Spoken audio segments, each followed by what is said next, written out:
Yeah, so hi everyone, welcome to another of series of our winter webinar from IFT Philly.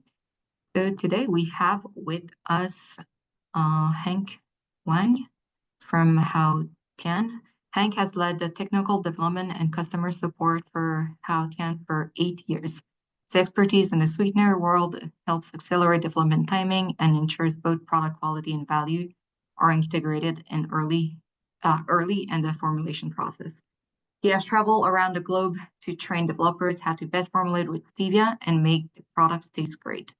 Previously, Hank spent over 15 years with Kraft Heinz as a product developer engineer on multiple applications, including powdered liquid concentrate, ready-to-drink, and coffee beverages, as well as cereal nutrition bars, spray-dried flavors, nut, powdered, and ready-to-eat dessert.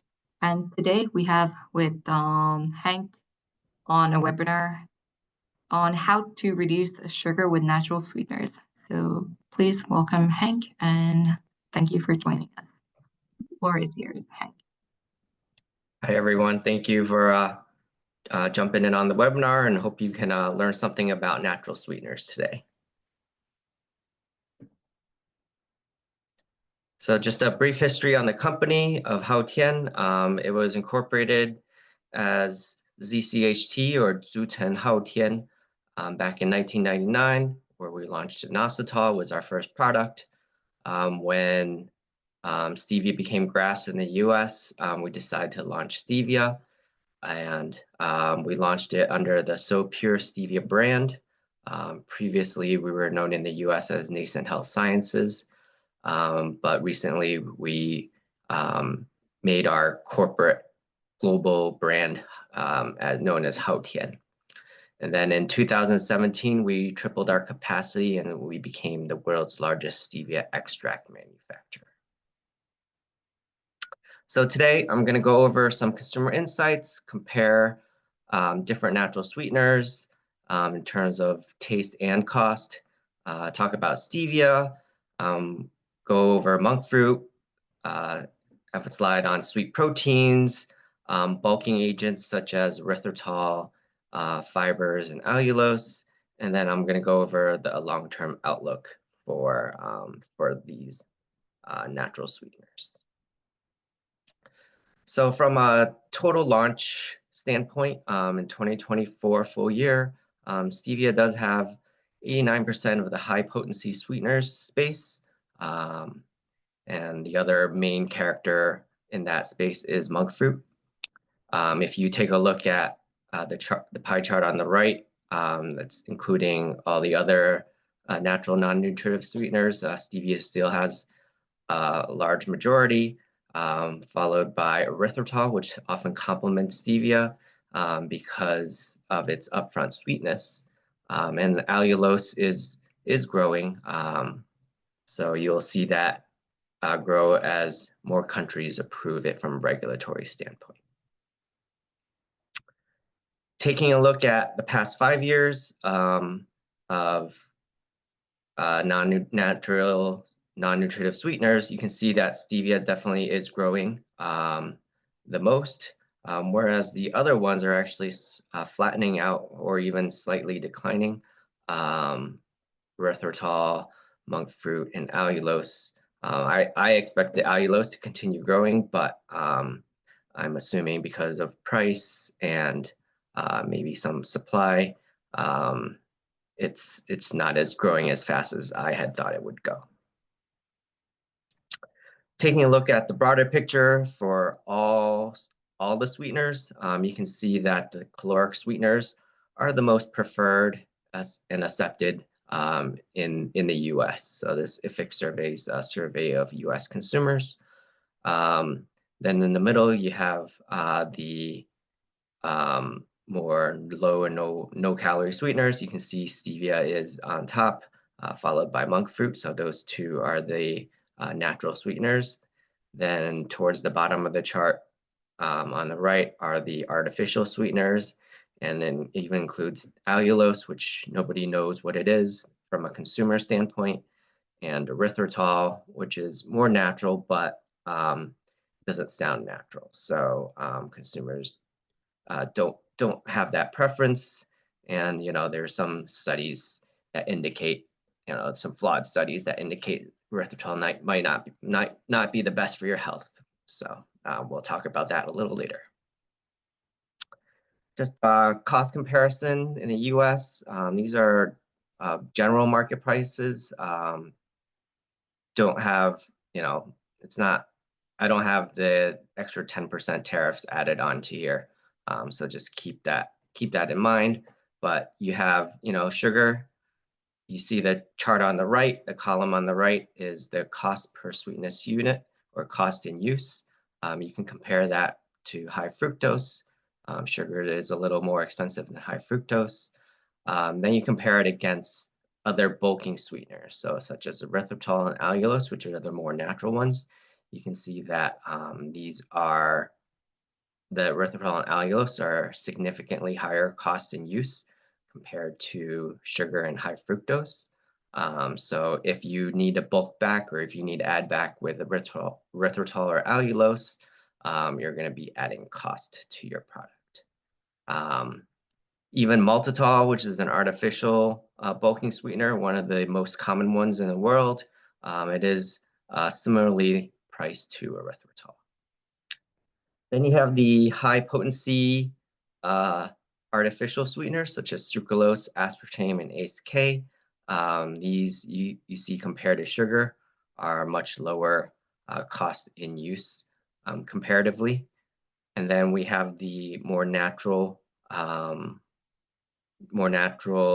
sweeteners, high potency sweeteners. You have Monkfruit, which is a little higher cost in use than sugar. You have Stevia, Reb A, and Reb M. Those are slightly lower cost in use compared to sugar.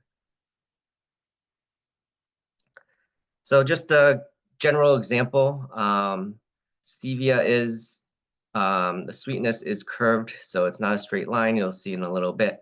But you can get a significant amount of cost savings if you were to replace sugar with stevia and not needing something to bulk back. So we like to show this formula at our trade shows because a 50% reduction in sugar tastes very close to full sugar, and you can save a decent amount of money. You can save 41% of your cost of sugar when you're reducing it by 50% and replacing it with just stevia and not bulking back with anything. So taking a look at the time intensity profile, you have sugar here, which is upfront sweetness, and then it drops off pretty quickly. So that's what the gold standard, what consumers believe is the ideal time intensity profile. You have most high potency sweeteners here on the right side. They are delayed onset with a longer linger. So if you're an artificial sweetened product, you have ACE-K, which has a more upfront sweetness. So you combine ACE-K with like aspartame, or you combine ACE-K with sucralose, and you can get a time intensity profile more similar to sugar. It's not going to taste like sugar exactly from a sweetness standpoint, but the time intensity is closer matched to sugar because you have this upfront sweetness associated with ACE-K. But if you're formulating a more natural product, what I like to do is I like to do a sugar reduction, as you saw in that Reb A 97 slide. You do a sugar reduction, reduce your sugar by like 50%, and then you replace the remaining sweetness with stevia, and you can still get a product that tastes very similar to full sugar, and you get to save some money and some calories doing that. But if you really want to go sugar-free, you can use erythritol and allulose. Those have a similar time intensity curve to sugar. It's upfront, but it's just slightly less sweet. So just keep that in mind as you formulate with these other natural bulking sweeteners. And then you can see Monkfruit has even more delayed onset compared to most of the other most other high potency sweeteners and a longer linger. And then I don't have sweet proteins on here, but sweet proteins have a even longer linger than monk fruit.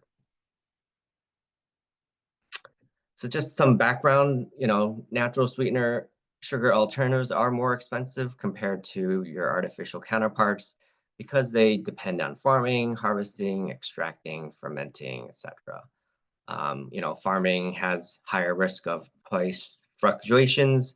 There is a limited number of farmlands, so if a farmer can make more money with another crop, they can switch to another cash crop with their land if it's more profitable for them. Weather affects the price of natural sweeteners, the yield.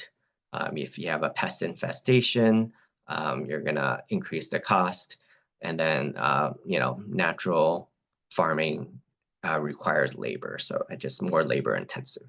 So that's why the prices for natural sweeteners are usually higher than the artificial counterparts.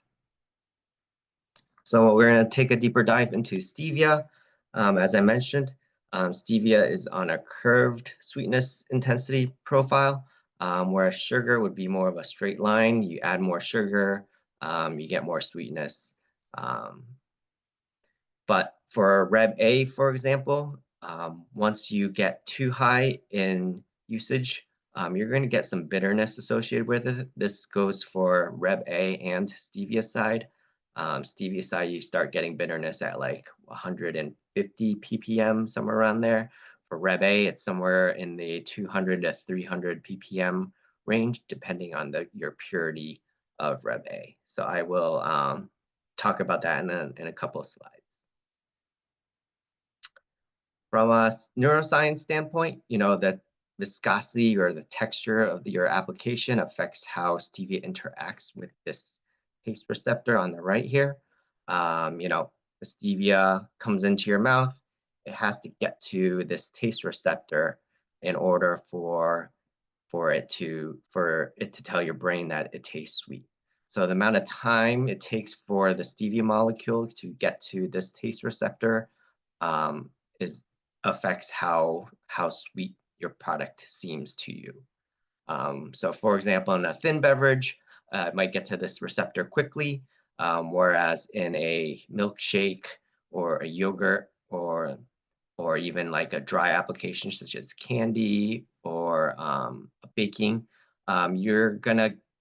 it's gonna take a lot longer time to get to this receptor, and most of the time the stevia molecule is not even going to get to the receptor before you swallow it. So you might need more stevia on those products in order for it to taste sweet. So just something to keep in mind. Depending on your application, you might need to use a higher usage of stevia. Certain people are more sensitive to off notes than others. So general population, probably about 20% of the general pop is more sensitive.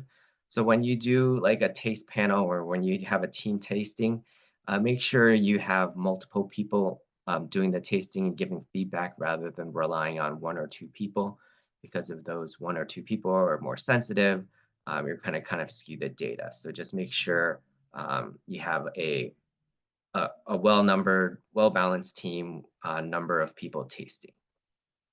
I like to rinse my mouth with water and unsalted saltines between the tastings, so to minimize any aftertaste. Because once the stevia molecule gets to this venous flytrap, it's gonna bind to it. You're gonna have to get rid of the binding. Rinse with water, and then I like the saltines kind of scrape it off to help with that cleaning of your palate. And then the other reason we want to clean your palate is stevia has an adaptation property similar to other high potency sweeteners. It has your first taste will seem sweeter than your second taste, than your third taste. So when you do like a sensory panel, you want to make sure you mix up the order. First sample that a panelist tastes is not always control, should not always be control. You want to mix it up. This way, you kind of minimize this adaptation property, where the second taste is less sweet than your first tasting. And then it's best to swallow the sample wherever possible. This way you get the retronasal impact. So these are the most common glycosides for stevia. There's over 100 discovered ones, but these are the more commercially available and what is seen on the market. So we talked about Reb A. It has, relative sweetness, such a large range because it depends on the purity and your application and then your use level. So that's why there's such a large range here. Reb A is the most common in the current leaf. So that's why the cost is so low. I put some solubility data on here in case you're making like a concentrate beverage where you might need higher solubility. You want to use the more soluble glycosides in that product. I have some heat stability in case you heat your product too high or bake it too high. Just something to keep in mind. Reb M is the outlier from heat stability. It has, lower heat stability than others. But in general, all the other rebaudiosides here are cleaner and have less off notes than the Reb A. Reb A does taste good, but you have to keep in mind the usage level. Similar to stevia side, it has sweet, but you get off notes at medium to high usage levels. Then stevia biocide does have a distinct sweetness. It just tastes a little bit different than the other glycosides, so just not too common. So just keep that in mind if you are using that. Cost of the premium glycosides, so such as the Reb D and Reb M, is higher because they're at much lower concentrations in your typical leaf. Stevia companies do have higher strains, higher varieties where you have high Reb D and Reb M. So, we've done traditional crossbreeding to increase the yield of these. So once more and more of those get planted and can grow efficiently in the farmland, you're going to see the prices of these to come down. And we've already seen that come down. I mean, prices have halved since Reb D and Reb M have come on the market several years ago. So I talked about different purities of Reb A. You can see, Reb A 40 can go up to all the way up to 100. The higher you go, the sweeter it is. So as you go higher in purity, you can use slightly less slightly less Reb A. And the other thing you want to note is the higher the purity is the higher the use level before you get some of those bitterness or those off notes associated with Reb A. So for example, Reb A 95, 97 is the most common stevia, this is the most common stevia on the market. You can use it at up to 325 ppm before you start getting some off notes in a thin beverage. But if you go to 99 or 100, you can go up to like 440 ppm, so you get a higher sucrose equivalent if you go to the higher purities. The problem with the higher purities is those are less soluble than the lower purity Reb A. So if you want your product to have high solubility, you want to use the lower purity Reb A's. The other thing you want to keep in mind down here is some products might be labeled as, TSG 95. TSG just stands for total stevia glycosides. So from a, food grade related product, you want to make sure the TSG is 95. So most products, if they're not labeled TSG 95, they are TSG 95. They are food grade. The only ones you want to keep an eye out on is if something's labeled like TSG 90 or TSG 85. Those are only used for supplements. So stevia also can be labeled as a natural flavor. At low usage levels, according to, I have a chart here of multiple FEMA numbers. In most applications, it's in the 20 to 30 ppm range that you can use stevia as a natural flavor. So those are typical, but you want to make sure based on which stevia you're choosing and which application, you want to take a look at the FEMA number and make sure you are below the limit as set. One of the few exceptions is Reb C. If you remember from the previous chart, Reb C is less sweet than the other Rebaudiosides. So the use level of Reb C to be labeled as a natural flavor is higher than the others. Then we have glucosylated stevioglycosides. They're also known as enzyme-treated, enzyme-modified stevia. I'll kind of go over the process in a little bit, but it's processing stevia to improve the taste. So the most common one on the market is this 4728. It has a decent sweetness enhancement, and you can put it into a beverage, for example, and label it as a natural flavor under 175 ppm. Some of these glucosylated stevioglycosides have some blocking capabilities, and they are claimed to be more upfront sweet, though not as upfront sweet as like sugar, but more upfront sweet than other glycosides. So something to keep in mind. They are lower price than Reb A, so they are a good value in case you want to use it in your product. If you want more information, there's another 8 additional GSGs on the FEMA website. So this is a stevia usage level chart. You have Reb A and Reb M on here, so you can use this as a starting guideline. So for example, you want to replace 5 sucrose equivalents of sugar, and you can, for Reb A, you could use around 200 ppm. But because Reb M is sweeter than Reb A, for Reb M, you might only need around 150 ppm of Reb M to get to 5 sucrose equivalents. So here is, the stevia plant itself on the right. Once it gets about waist high, you can harvest and dry the leaves, usually dried in the sun.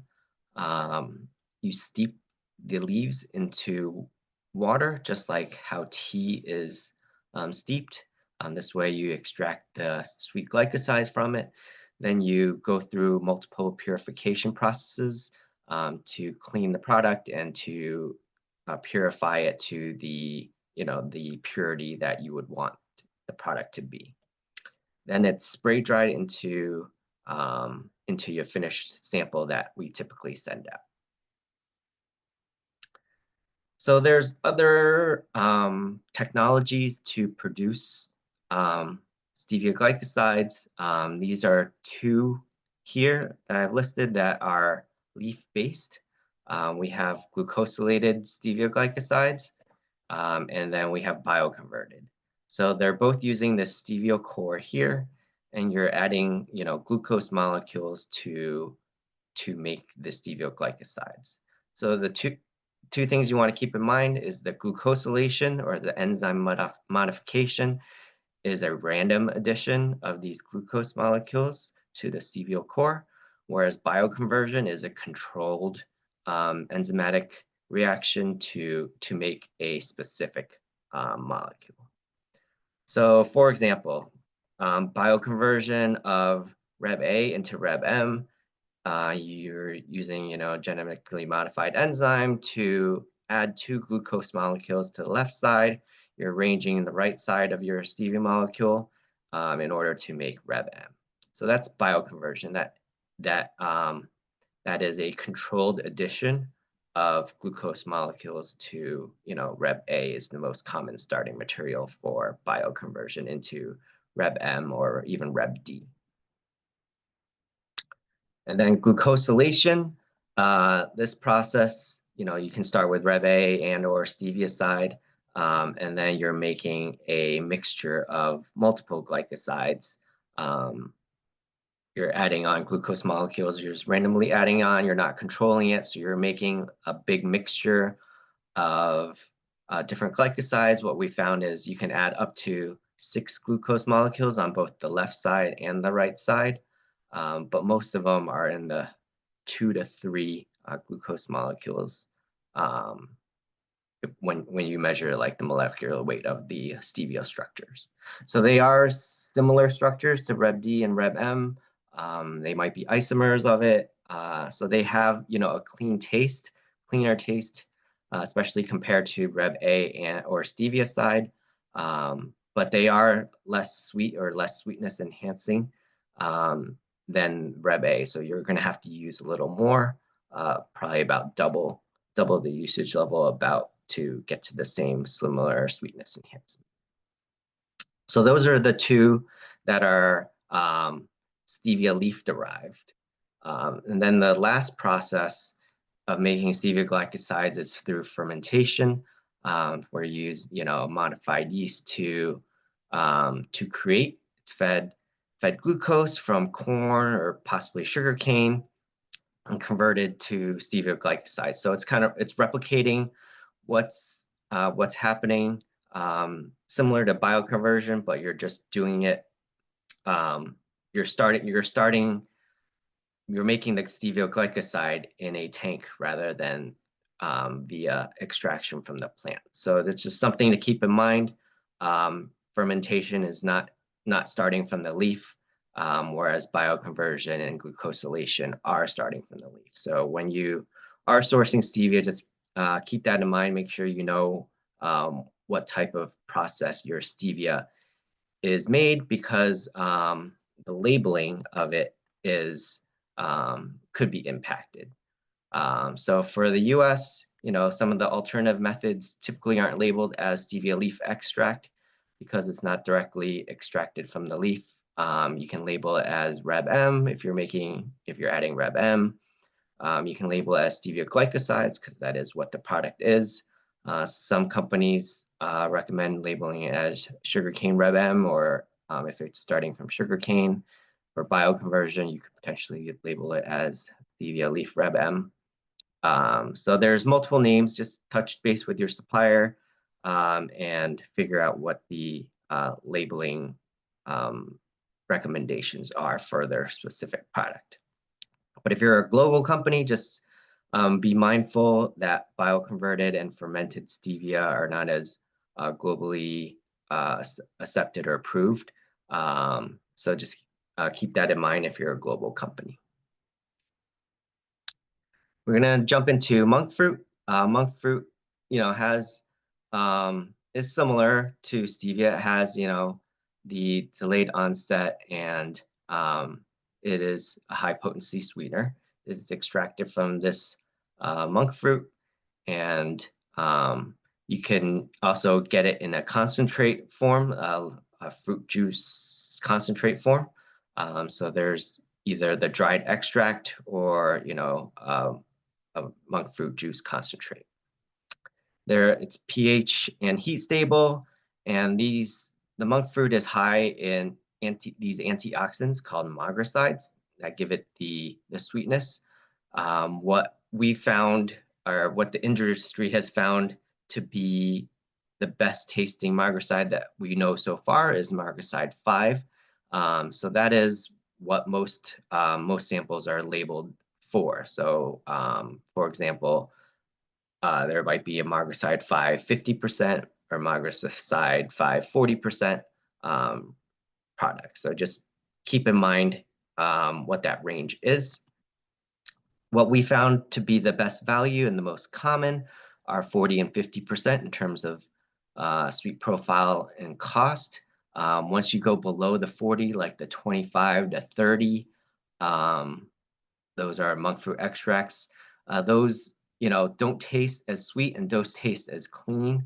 So while they are lower priced, I don't typically recommend those to our customers, because just the 40 and 50% cost and use is about the same So it's just better to use the higher or the mid purity magricides to get to be clean tasting in your final product. The best tasting is this monk fruit juice concentrate. But the thing you got to keep in mind is it's about 50% higher cost in use, cost per sweetness compared to monk fruit extract. So while you do get a cleaner taste, you're going to be paying 50% more in terms of sweetness. What I like to do is I like to combine it with stevia if you're using it at a higher, very high concentration. So remember, stevia has a curve. Once you get to the higher end of the curve, your cost and use goes higher. Your return on adding more stevia is lower. So maybe at that time you can add in some monk fruit to get to your end sweetness that you want. There is a reported synergy in literature, but I don't know if it's a real synergy. It's more you're more at the upfront part of your curve. So I'll talk about that in a little bit. I have a slide on that. Stevia is the better cost and use because it has, from, back in the day, maybe back in Rev A, maybe stevia wasn't the best. But now that we have the new technologies of Rev D and Rev M, those actually do taste much better than the Rev A. What I recommend for the use level for magricide 550% is around 175 ppm in a beverage. Once you go above that, once you get to like the 190, 200 ppm, you're going to start getting some other off notes and more aftertaste in the product. So just keep that in mind if you decide to go higher than 175 ppm. There is also a FEMA number associated with monk fruit, so you can use it at 60 ppm and still label it as a natural flavor. This is the cost or the comparison of different concentrations. So you can see that monk fruit 50%, while it is a little more expensive, it is sweeter. So you can actually from a cost and use standpoint, it's about the same as the 40%. So just depending on what product you decide to use, you can use either the 40 or 50% products in your finished good. So the synergy, the upfront sweetness, or the slope of this is, it's on a curve. So if you use like 50 ppm of monk fruit with 300 ppm of stevia, you're at this front part of this slope. So you're getting more sweetness per concentration. So that is the reported synergy. So for example, if you were to only use stevia, you might need to use like 400 ppm of stevia. But if you combine stevia and monk fruit, you might use like 300 ppm of stevia and 50 ppm of monk fruit, and to get to the same sweetness level. So it's just, I don't know if it's a real synergy. It's just you're more at the front part where you have a steeper slope in SEV, or sucrose equivalent to concentration. Then we're going to talk about sweet proteins. As I mentioned in the time intensity, it has a much delayed onset of sweetness with a prolonged aftertaste, really, really long aftertaste. Don't recommend it as a sweetener to use on its own, and most suppliers that I talk to of sweet proteins don't recommend that either. They like to combine with other sweeteners. So we have brazine, extracted from the ubli plant, or it could be fermented. There's a range of 500 to 2,000 times the sweet as sugar. It is GRAS in the US. There probably is a maximum usage level. I like to stay below a certain threshold in order to minimize off notes and minimize that aftertaste. So depending on your supplier of brazine, you wanna figure that out what the max usage level is. There's another one extracted from the ubli plant called pentadin. It's about 500 times as sweet as sugar, and it is actually cleaner than both brazine and thaumatin, but it's not approved globally currently. So just something to keep in mind. You have thaumatin, which is about 2,000 times as sweet as sugar, extracted from this fruit on the right. It is approved in several countries. In the US, it's typically used as a natural flavor under 10 ppm. So then we have a company out of Israel that has a fermented serendipity berry protein. It's about 3,000 times as sweet as sugar. Does taste cleaner than both brazine and thaumatin.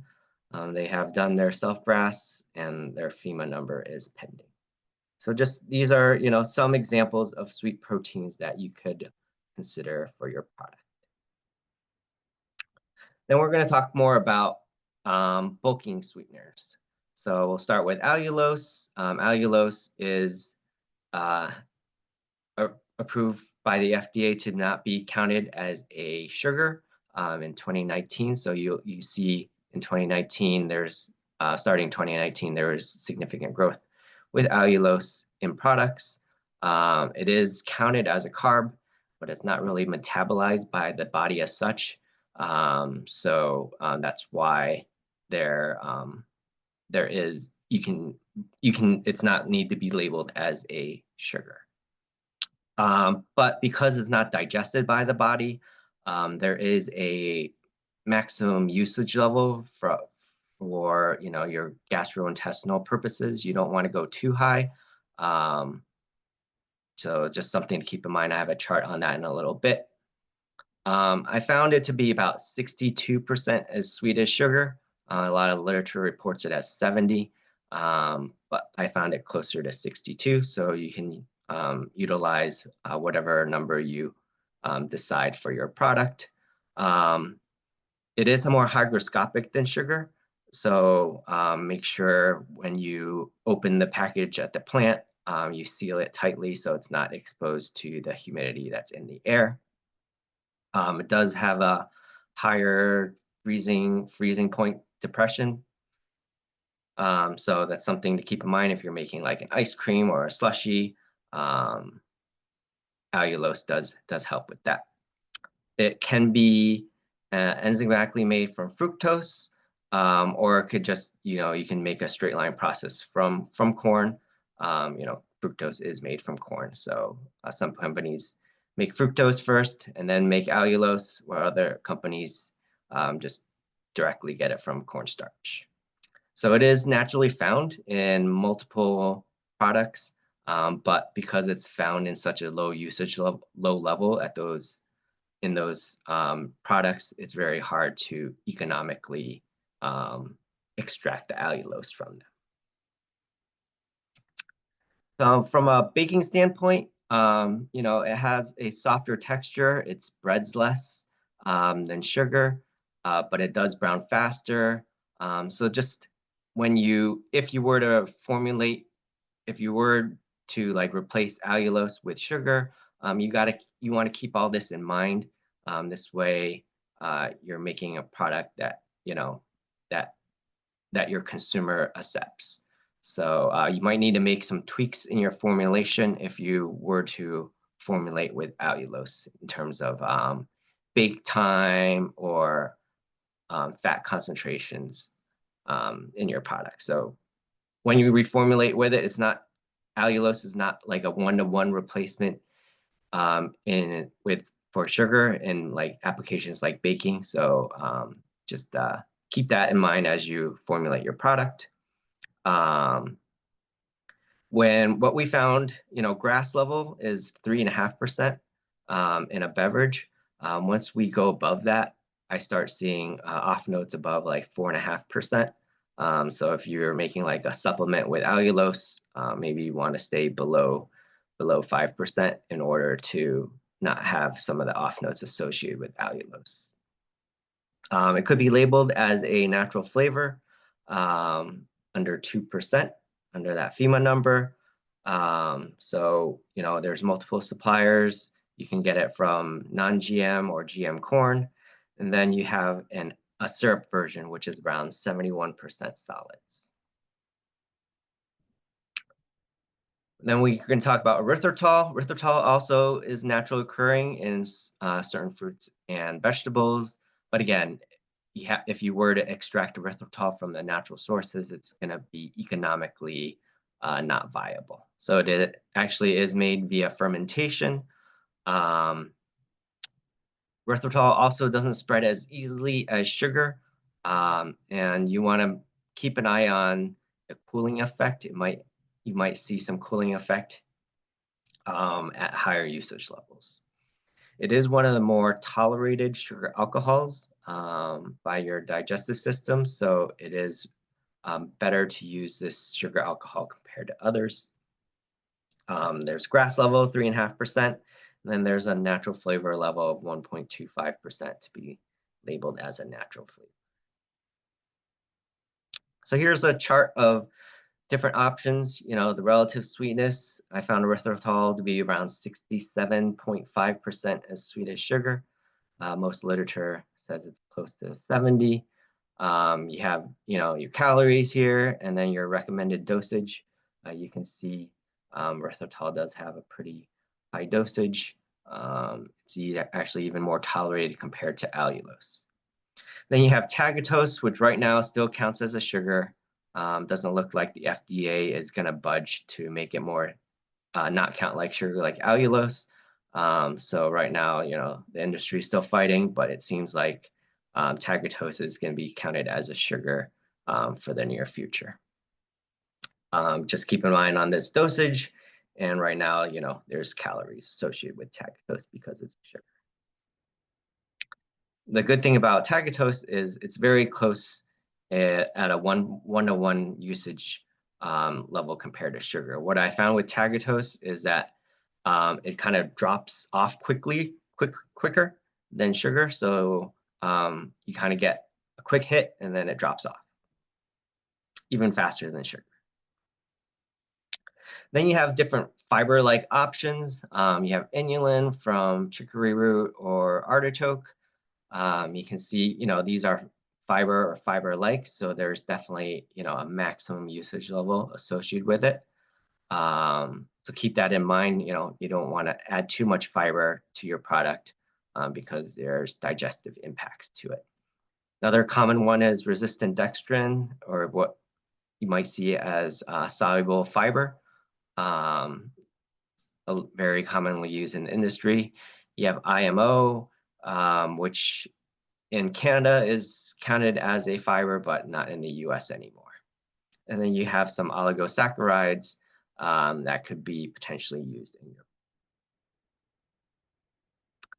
So putting all this together, you want to figure out how to replace the sugar in your product. So you want to calculate how much sweetness you want from these sugar alternatives. So for example, in a 100 ml beverage, how much sugar would be in the drink? So if you want to replace around 6 sucrose or Brix equivalents, you want to start with Reb A to kind of get to that end sweetness. But once you go above that, then you want to use the premium Rebaudiosides, such as Reb D and Reb M, or Monkfruit, to top off the sweetness. So you start with a base of Reb A, and then you add in more D and M or Monkfruit to get to your end sweetness, and that would be the best value for your product. Once you find the best high potency sweetener blend, you still might need to tweak the products, such as mouthfeel. You might need to bulk it back, like in a confection or baking product. If you take out sugar, you're going to shrink the size of the cookie, so you're going to have to add something to bulk that back. You might need to adjust the acidity of the product. I think I have a slide further on to talk about acidity. So gums could be used to get more mouthfeel, and then you might need to bulk for net weight. And like I talked about, you could use maltodextrin, you could use sugar alcohols, you could use fiber to bulk that back. You can use allulose. Stevia and other high potency sweeteners, there is an aftertaste that you might see. I try to minimize that. But one of the tools that we do is you use a source of sodium to reduce the lingering. It could be salt, it could be sodium citrate. There's other sources of sodium that helps with the modulation of the aftertaste. I think I'm going to talk about acid in a later slide in more detail. But there are multiple flavor companies that have ingredients that might modulate the sweetness enhancer or the sweetness, might modulate bitterness, might modulate other off notes that comes with certain grades of sweeteners. But if you decide to add these flavor modulators, you want to watch for impact to sweetness. So what I like to do is I like to add the masker just after the ingredient that you want to mask. So for example, if you have like a caffeine in your product, and you want to kind of mask that impact, you want to add the flavor modulator right after you add the caffeine. This way it has more impact on masking that, and it minimizes the impact to your sweetness or your flavor. So you want to add the sweeteners and flavors after the masking agent. This way you can minimize that impact. So this is the time intensity profile of acid. So sugar, citric acid goes well with sugar because the time intensity of citric acid is similar to sugar. Whereas, stevia, sucralose, and aspartame have a more delayed onset. You might want to adjust the acid composition in your product to make it taste to not have a sharp note or a long aftertaste. So, like for example, if you add a little bit of malic acid, malic acid has a much delayed onset compared to citric. So you add a little bit of malic and it kind of will balance out your sweetness to acid ratio when you're adding these high potency sweeteners such as stevia, monkfruit, or sucralose to your product. For dairy products, lactic acid is in a lot of dairy. So it already has some of the balancing time intensity to the high potency sweetener. So if you're in a dairy product, maybe you don't need to add another acid in. So from a long-term outlook, it's really now is a good time to formulate out of, if you still have stevia side in your product, or if you have low purity Reb A, such as Reb A 40, 50, even 60, it's a good time to reformulate into high purity Reb A's, like the 80s or the 95, 97, because, the high purity Reb A's are sometimes just as expensive or even less than stevia side. Stevia side is actually more expensive than Reb A currently because of how much it is in the plant itself in the latest variety. So definitely a good time to reformulate. Remember what I talked about, the high purity Reb A's have a sweeter taste. So you can use, Reb A 95, 97 at a lower usage level than if you were to use like Reb A 60. So from a cost and use, you actually might be even saving yourself a little more money by reformulating. As I mentioned, the Reb Ds and Reb Ms will continue to come down in price as we invest in traditional crossbreedings to find varieties of stevia that have higher yield of those Reb Ds and Reb Ms. And then the farmers will plant those varieties into the ground as the demand increases to lower the cost. There's increased competition from bioconverted and fermented stevias that are lower priced than the plant-based or the plant extracted, direct extracted Reb Ds and Reb Ms. So you're going to see that help with lowering the price of the leaf extract. And then once we find other uses for the plant, we can help lower the overall cost of production. So things that the industry is looking at is using the stevia plant to make fiber, to make polyphenols, even to make protein. For monk fruit prices are stable, but the last year's heavy rains have caused lower than expected yields. Again, they're also investing in traditional crossbreeding to increase margicide content and increase the yield in the plant. Labor-saving technologies will counter the price increase. So, the industry is also exploring GMO monk fruit, either using an enzyme to make it, such as how they're doing with stevia, or making, genetically modified fruit itself. It's not expected to gain broad appeal and regulatory approval in the future or in the near future, but, long term, it's something to keep an eye on. As monk fruit and the bioconverted fermented stevia become more approved from a global regulatory standpoint, you'll see more of a reach of those products.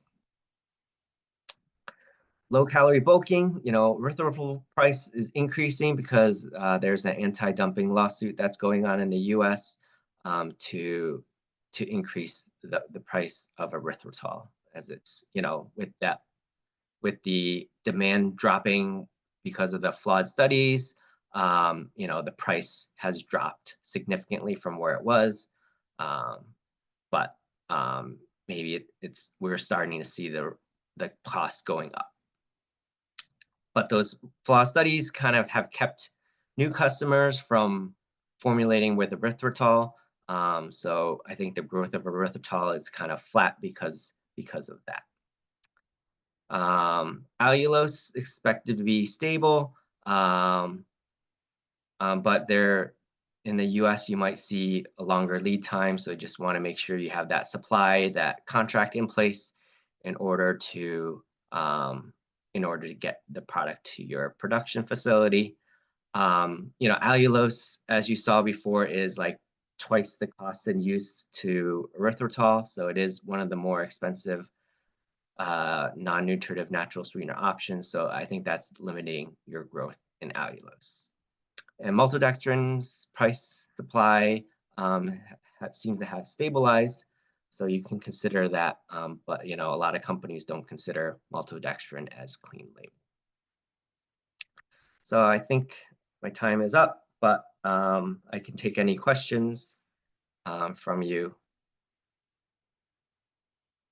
if you put it into the chat. Overtime. Yeah, thank you, Frank, for this super interesting webinar. So let's wait a few minutes for the attendees. If you have any questions, feel free to write it in the chat.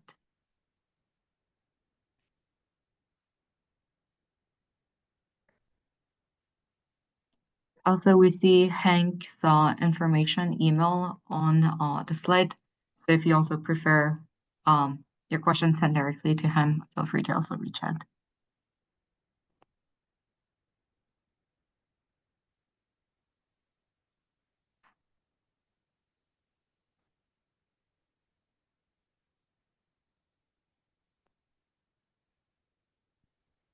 Okay, we have someone that raised their hand. Maybe they can you put your questions in the chat?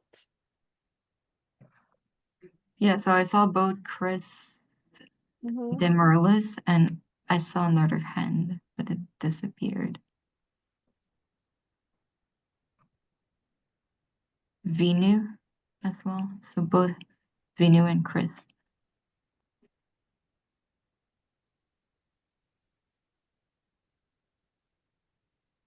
Okay, so I can allow them to talk. Yeah, I think that would be Okay. great. So I'm not sure if they can write in the chat. Yeah.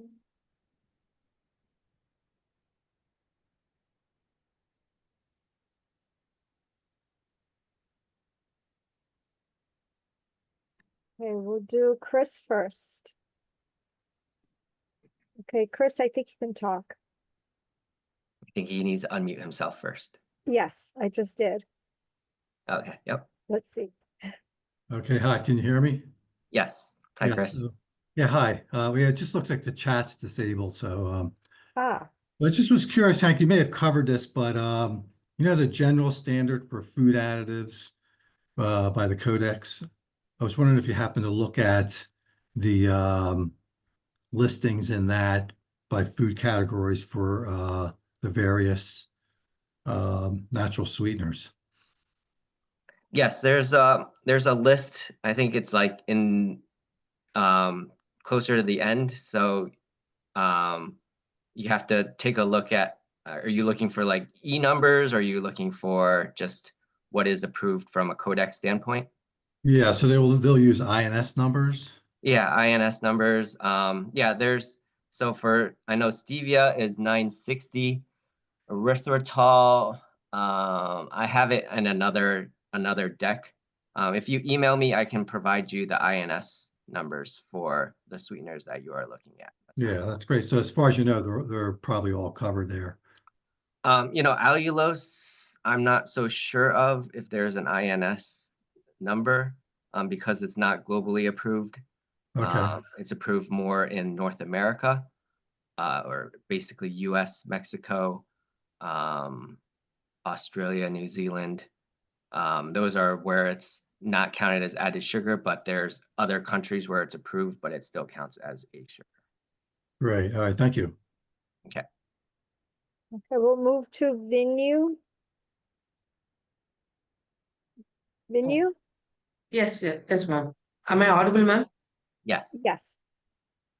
Okay, so sir, my question is it possible to use stevia or monk fruit as a sweetener for ketchup? And why is it not being done, adapted on a global scale? Like, what's the drawback of that? So I've actually done some work with ketchup. You can I think one of the main drawbacks is bulking. So you take sugar out of ketchup. You're going to have to bulk it back with something. So you can bulk it back with more tomato paste. You can bulk it back. I've done some formulation work with IMO to bulk it back because it's one of your cheaper bulking ingredients. I mean, you can definitely use maltodextrin, but maltodextrin is not considered as clean label to some companies. So you can definitely do it. What I see is you can't replace all the sugar that you add into ketchup, but you can do a portion, maybe like 30%, and make it still taste more similar to full sugar. So I think the reason it hasn't gone globally is because of cost. Cost and taste is probably the two main reasons why it's not commonly used globally. But there are ketchup. There's like a stevia ketchup in the EU that is commercially available. Okay, sir, thank you for Okay, we There's- have one more from Iman Hani.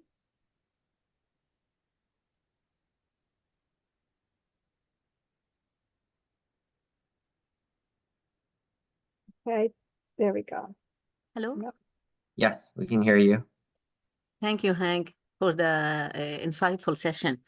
Just please, I would like to know what's the best, based on this presentation, what do you recommend regarding the best sweetener that has no aftertaste, non-lingering, no bitterness effect on bakery products?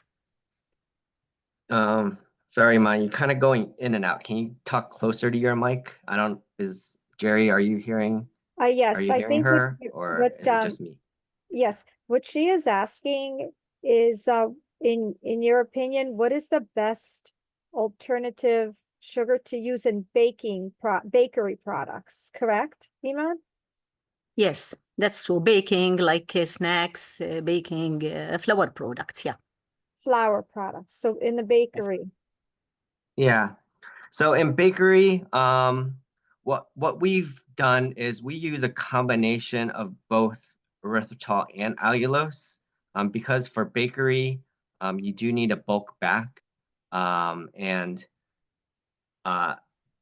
due to having the bulk back, you have to use some of the other bulking sweeteners. So we typically like to use a combination of soluble fiber, allulose, erythritol to kind of bulk back the sweetness in addition to stevia. So just a combination of all three, and then you might have to play around with the usage level. You know, allulose and erythritol both have a GRAS level of 3.5%, or in bakery, I think it's like 10 or 15. I have a slide on that. I just didn't include it in this session because of time. But there is a maximum usage level of those in bakery. I think it's up to like maybe 25%. So yeah, if you want to email me, I can provide more information on those. I have a whole separate presentation on baking with Thank you. But these I've bulk read regarding, additives. yeah, Hank, I've read regarding the erythritol that it might heart problems. It might cause some heart problems. Yeah, I'm sorry, you're getting cut off on mine. Sorry, I've read about erythritol that it might cause heart problems. Erythritol might cause heart problems. So health issues. You're I both. think, yeah, I think it's best that maybe you email Hank with your further questions. Okay, thank you very much. Thank All you, right. Hank. We'll move to it is after 2. So let's let's do one more question, and then I'm sure Hank can take more of your questions after. So we'll move to Julian Gutierrez. Let me stop my share. Oh, let's see, Julian. Yes, Julian should be able to speak. See if I can hear you better now.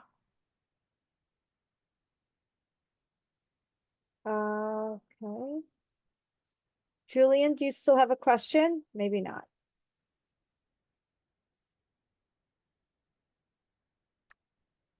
Sorry, Jerry. Let me drop out and sign back in real quick. No, You I can't. think, no, I don't think she has, her hand is raised, or Julian's hand is raised. Julian, do you have a question? Or maybe not. Okay. Okay, we'll do one more. Blessing also has a question. Okay, I can hear better now. Sorry, Julian, can you repeat your question? She never asked her question. Okay. And we have a Blessing also. Blessing, do you have your question? Yes, thank you. Okay, Thank you great. for the presentation. Blessing. can you hear me? Yes, I Yes, can hear you. we can hear you. Okay, my question is similar to the last person that just spoke about using stevia and monk fruit in baked goods. On one of your slides, you showed how similar allulose and erythritol is similar to sugar in baked goods, like in terms of browning and whatnot. I was wondering, what does that look like for stevia and monk fruit? For stevia monk fruit, you're using it at such a low level, they don't really impact the browning. So I have a separate presentation on bulking. Allulose browns much faster than sugar, and the erythritol actually browns slower than sugar, or doesn't really brown at all. So what I like to do is I like to combine them to kind of get to, you know, the end browning note at a different concentration in order to get to the end browning appearance. So erythritol and allulose and resistant dextrin, you know, soluble fiber are the common ones to blend together in terms of bulking. But stevia and monk fruit, they don't impact, because you're using it at ppm levels. They don't impact baking at all. Those are only impactful in terms of sweetness, not in terms of appearance or structural. Thank But I have a you. separate presentation I can share with you if you email me. Okay. Thank you.